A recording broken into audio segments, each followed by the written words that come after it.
So first word है प्राकृतिक आपदा। ये एक तरीके की नेचुरल इवेंट होता है जो कि बहुत कुछ डैमेज करता है और इसकी वजह से जिंदगियां भी जाती है बहुत लोगों की। वैसे इसे इंग्लिश में कहा जाता है नेचुरल डिजास्टर। नेचुरल डिजास्टर मतलब प्राकृतिक आपदा। सो फर्स्ट प्राकृतिक आपदाएं हैं भूकंप। भूकंप जो देख रहे हैं आप, इसे हिंदी में भूचाल भी कहते हैं। भूकंप से मतलब है जब पृथ्वी की सरफेस हिलने लगे तो उसे कहा जाता है भूकंप। और हमको झटके भी महसूस होते हैं भूकंप के। वैसे भूकंप को इंग्लिश में कहा जाता है अर्थक्वेक। अर्थक्वेक मतलब भूकंप या भूचाल। और नेक्स्ट है भूकंप का झटका। भूकंप का झटका इसे कहा जाता है इंग्लिश में ट्रेमर। ट्रेमर मतलब भूकंप का झटका। और नेक्स्ट है भूस्खलन। भूस्खलन जो देख रहे हैं आप, इसमें क्या होता है, पहाड़ के एक तरफ की मिट्टी या चट्टान अचानक से टूट के गिरने लगते हैं, उसे कहा जाता है भूस्खलन। वैसे इसे इंग्लिश में कहा जाता है लैंड स्लाइड। लैंड स्लाइड मतलब भूस्खलन।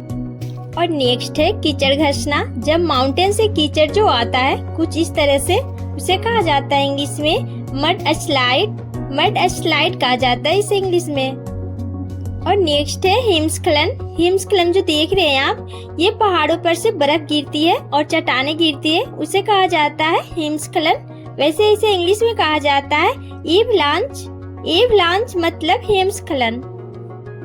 और नेक्स्ट है बवंडर। बवंडर जो देख रहे हैं आप, ये एक तरीके की बहुत भयंकर तूफान में से एक है और इसमें कुछ इस तरीके से सर्कुलर विंडर चलती है, कुछ इस तरीके से वो भी बहुत तेज चलती है। वैसे इसे इंग्लिश में कहा जाता है टोर्नेडो। टोर्नेडो मतलब बवंडर। और नेक्स्ट है बर्फानी तूफान। ये जो तूफान देख रहे हैं आप, ये एक तरीके की भयंकर बर्फ तूफान है और इसमें हवा भी बहुत तेज चलती है। वैसे इसे इंग्लिश में कहा जाता है ब्लेजर्ड। ब्लेजर्ड मतलब बर्फानी तूफान। नेक्स्ट है सुनामी। सुनामी जो देख रहे हैं आप, ये समुद्र में भूकंप के आने से आती है और इसमें एक तरीके से बहुत ज्यादा भयंकर लहर उठती है और कुछ इस तरीके से। वैसे इसे इंग्लिश में भी सुनामी कहा जाता है। ये जो देख रहे हैं आप, इसे कहा जाता है ज्वालामुखी विस्फोट। इसमें क्या होता है, लावा और गैस जो है वो रिलीज होता है ज्वालामुखी से और ये फट जाता है कुछ इस तरीके से। ये बहुत डेंजरस होता है। वैसे इसे इंग्लिश में कहा जाता है वोल्केनिक एरप्शन। वोल्केनिक एरप्शन मतलब ज्वालामुखी विस्फोट। और नेक्स्ट है बाढ़। बाढ़ जो देख रहे हैं आप, ये नदी है, समुद्र से जल की फैल जाने से होती है। इसे हिंदी में जल प्रवाह भी कहते हैं या सैलाब भी कहते हैं। वैसे इसे इंग्लिश में कहते हैं फ्लड। फ्लड मतलब बाढ़।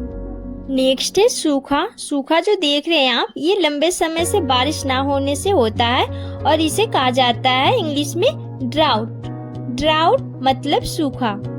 और नेक्स्ट है जंगल की आग। जंगल की आग जो देख रहे हैं आप, ये एक तरीके से बहुत तबाही करने वाली आग होती है और ये आग बुझती नहीं है, ये अनकंट्रोल होती है। वैसे इसे इंग्लिश में कहा जाता है वाइल्ड फायर।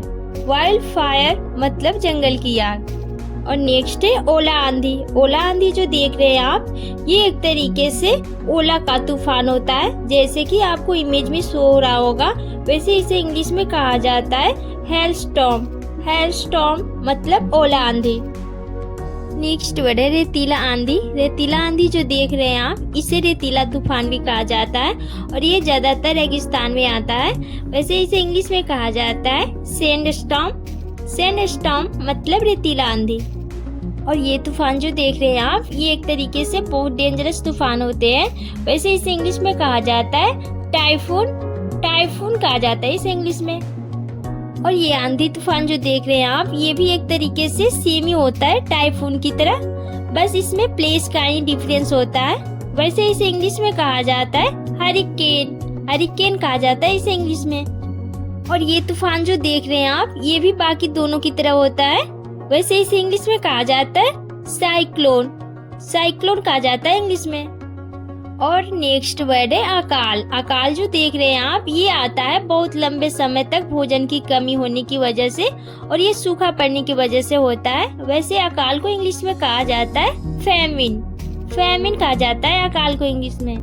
और नेक्स्ट वर्ड है बादल फटना। ये भी एक तरीके से आपदा में से एक है। जैसे आपने केदारनाथ में देखा ही होगा, बादल फटने की वजह से कितनी बुरी हालत हो गई थी वहाँ पे। वैसे इसे इंग्लिश में कहा जाता है क्लाउड बस्ट। क्लाउड बस्ट कहा जाता है इंग्लिश में। और नेक्स्ट है गरज तूफान। गरज तूफान जो देख रहे हैं आप, ये गरज और बिजली के साथ आई आंधी होती है। वैसे इसे इंग्लिश में कहा जाता है थंडर स्टॉर्म। थंडर स्टॉर्म मतलब गरज तूफान। और नेक्स्ट वर्ड है शीतलहर। शीतलहर जो चलती है सर्दियों में, वो बहुत ज्यादा खतरनाक होती है। वैसे शीतलहर को कहा जाता है इंग्लिश में कोल्ड वे। कोल्ड वे मतलब शीतलहर। और नेक्स्ट है ग्रीष्म लहर। ग्रीष्म लहर जो चलती है गर्मियों में, वैसे इसे इंग्लिश में कहा जाता है हीट वे। हीट वे मतलब ग्रीष्म लहर।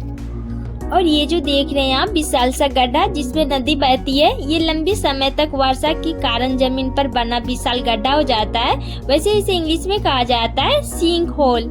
सिंक होल कहा जाता है इंग्लिश में। और लास्ट वर्ड है पानी का भंवरा। कुछ इस तरीके से पानी के समुद्र में होता है। वैसे इसे इंग्लिश में कहा जाता है व्हर्लपूल। व्हर्लपूल कहा जाता है इंग्लिश में। और इस वीडियो में आपने सीखा नेचुरल डिजास्टर के नाम हिंदी और इंग्लिश में। तो आपको ये वीडियो कैसा लगा कमेंट करके कमेंट सेक्शन में जरूर बताएं। और इस वीडियो को लाइक शेयर करके चैनल को भी सब्सक्राइब जरूर कर लीजिएगा। तो मैं मिलती हूँ आपसे एक और नए टॉपिक के साथ एक नई वीडियो में। तब तक के लिए bye bye and take care.